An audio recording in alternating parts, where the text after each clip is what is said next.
Hi, I'm Mark Loepker with the Cyber Center for Education and Innovation, home of the National Cryptologic Museum. I'm very excited today to be able to share with you information about the big idea risk. A little bit about my background.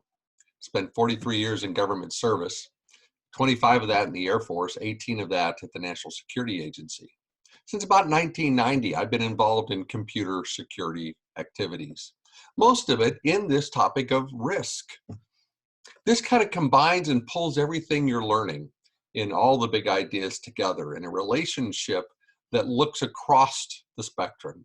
And so when you look at the risk big idea, it's going to explore vulnerabilities.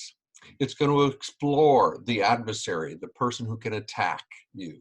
And it's going to look at what are the impacts, in fact, if that adversary succeeds.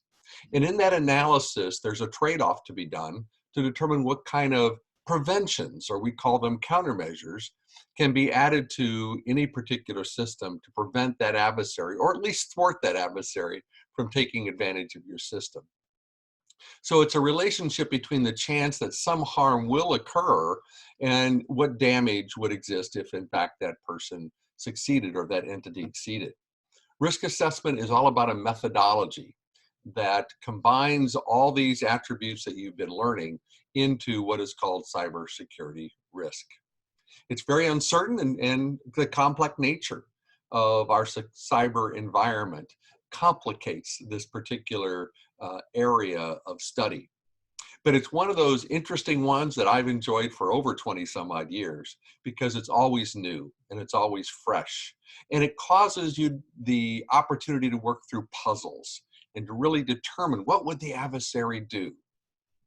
First of all, we'll look at some essential questions in this. We'll look at what is the difference between a risk, a vulnerability, and a threat. We'll look at how do you model those risks, because they're very complex models that can be used to help us. And what is the practice of an adversary who is trying to attack your system? What are their methods, their means, their motives for attacking you? We'll look at the fact that computer systems are easy to change. And so the complexity of that, the complexity of changing software when you didn't intend to be changed, or hardware, contribute to that complexity of cybersecurity risk. And lastly, they'll take a look at that dynamic, distributed, ubiquitous nature of computing that is all over the place, all the way from the Internet of Things to your local iPhone to your local desktop computer. Now, in the very beginning, we'll begin to differentiate between the threats, vulnerabilities, and attacks. And this is very important because one of the things, I'd like to use the analogy of your house. If you look at your house contains assets that you want to protect. It contains your TV set. It contains your food, even all the furniture, all your particular computer equipment, entertainment equipment, your jewelry, your money, everything that you hold dear to your existence in your house. That house surrounds all of those assets. Now you have entrances into that house, ways that you get in and out. So that door is a capability for you to get into your house. That door is also a vulnerability. And that's what the students will learn in this section. They'll learn that a vulnerability is the other side of the coin to a lot of times that capability. So how do we protect that vulnerability of the door? There's many different countermeasures that can be applied to the door. You have deadbolt locks, regular locks, alarm systems, etc. So we'll take a look at how you analyze the best way to approach that.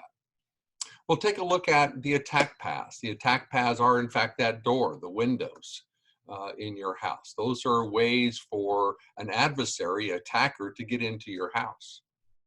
Now, attacker can be a human or it can be a natural attack, like a flood or a tornado. So attacks can be both natural and unnatural if you talk about a human being. And that human being can be intentional or unintentional in getting perhaps the mailman who's delivering a package unintentionally breaks into the house. So we'll take a look at all those attributes and differentiate between those threats, vulnerabilities, and attacks. Because remember, a vulnerability is the weakness that gets into your system that can be exploited. Then we'll really dive into what is that threat. That threat is the adversary, if it's a human, it's a tornado, if it's natural, who can exploit that vulnerability either intentionally or explicitly going after what you have. And we'll look at how do you identify and prioritize the protection of those information assets, the things in your house, based upon who could attack it. If you live in a community that is has lots of outward security to where it's a very low probability of an attacker even getting to your house, then you probably don't need to lock the door. If you're in a community that doesn't have those protections where an attacker can actually get to your front door, then you need to protect the door. The point here is the students will learn how to assess that risk. Not every vulnerability needs to be fixed. It depends upon the attacker. It depends upon the vulnerability of that attacker or that probability that the attacker can exploit that vulnerability. So we'll talk about how to prioritize that. If you spend $600 fixing a vulnerability and it's only worth $200, then it's not worth the extra $400. So we'll look at those trade-off questions and how to do those trade-offs associated against the probable exploitation by an attacker.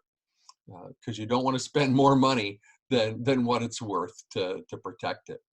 We'll look at what are the standards of testing and assessing those particular countermeasures that you're trying to apply to protect your assets from the attacker. Now, the trade-offs are very important to the total cost and the benefits, and it really is a cost-benefit type of an analysis. What is your mission? Also, the assets in your house may not be of equal quality. You may have some very expensive jewelry or some firearms that you want to protect from being stolen. So the countermeasure there may be putting them in a safe and buying the safe.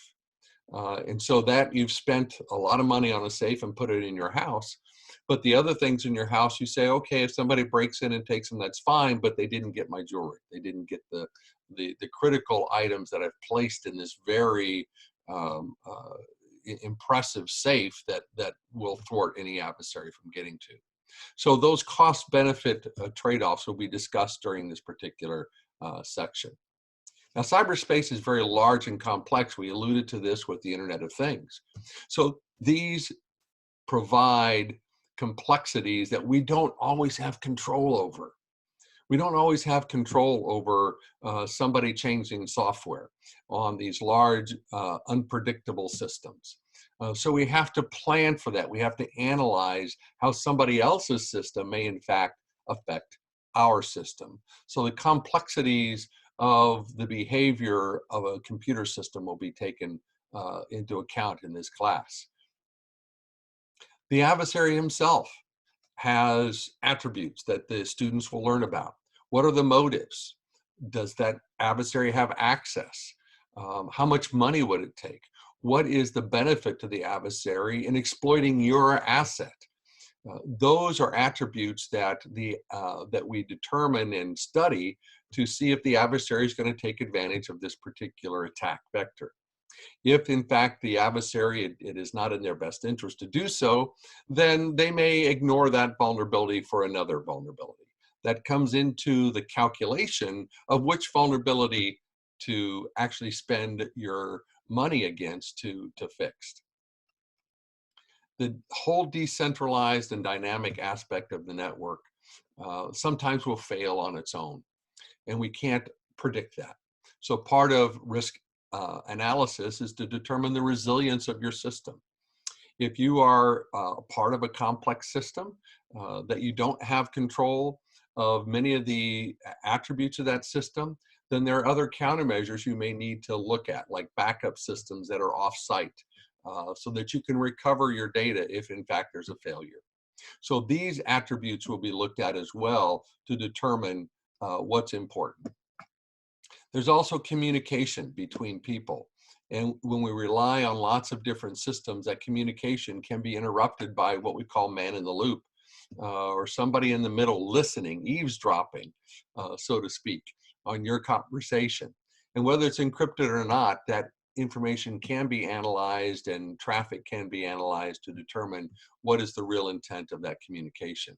So there's a lot of incorrect assumptions that can be made based on loss of confidentiality, or somebody discovering what you're doing. Could be a loss of the integrity. Somebody could change the information that you are passing back and forth, or somebody can prevent that information from even getting to you, or availability. So we take a look at that confidentiality, integrity, and availability as aspects of risk analysis. Cryptography can also be used as a countermeasure. In this particular area in risk, we'll take a look at how cryptography can be used as a benefit. So the risk module, the risk big idea, has got lots of opportunities to look at those factors, the threat, the vulnerability, and the adversary, and to look at the complex calculations that are needed to determine what are the best ways to spend those scarce dollars. We will not fix all vulnerabilities, and there's no way to have a system that isn't vulnerable. The whole purpose of risk is the calculation of, have we done enough? So I look forward to you getting involved in this particular section and how it blends into the rest of the framework.